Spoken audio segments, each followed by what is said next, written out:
Assalamualaikum. Wish, ko pula. Waalaikumsalam Oh, kenapa warahmatullahi. ni? Ada masalah kah? Mana duduk ni cerita? Mata ada yang boleh dikongsi.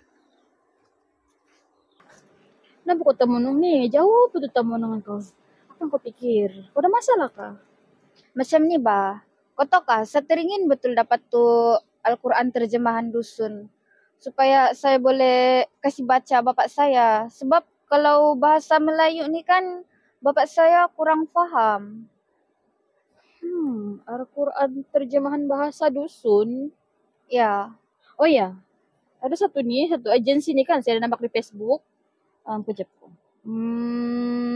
Nama dia KDMRS Muslim. Apa ke? KDMRS Muslim. Oh. Nama penuh dia Pertubuhan Kerajaan Dusun Murut Muslim se-Malaysia. Inilah page dorang. Tengok.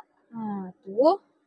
Dengar-dengar ni dorang ada buat program itu apa? Wah. Al-Quran terjemahan dalam Masya bahasa Allah. dusun. Tapi bukan dusun saja pun dorang akan buat. Dorang akan buat juga sungai, murut, kadazan. Masya Allah. Jap, ini kalau tidak silap dia tidak juga jauh ni, masih di kawasan Putatan saja. Nanti kita pergi try tengok lah.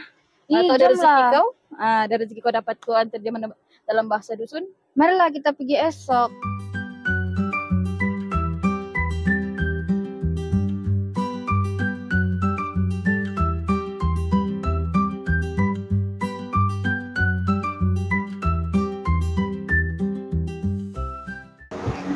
Inilah pejabat dia, KDMRS Muslim. Oh. Sekejap, ada orang kan ni? Mencubuk dulu kita. Jangan juga begitu. Ada lonceng buat tekan. Oh ya, coba. Assalamualaikum. Ini KDMRS Muslim kan yang Al-Quran terjemahan dusun? Waalaikumsalam. Betul-betul KDMRS Muslim sini dia masuk.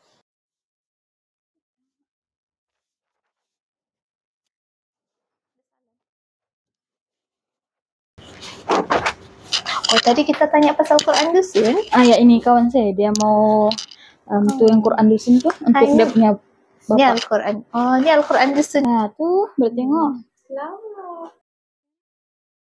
Bolehlah untuk bapak kau. Alhamdulillah akhirnya dapat juga. So, kamu siapa yang teringin dapat Al-Quran terjemahan dalam bahasa dusun, kamu boleh datang terus di Pejabat Pusat KDMRS Muslim atau tunggu sesi jelajah penyerahan seterusnya. Bye.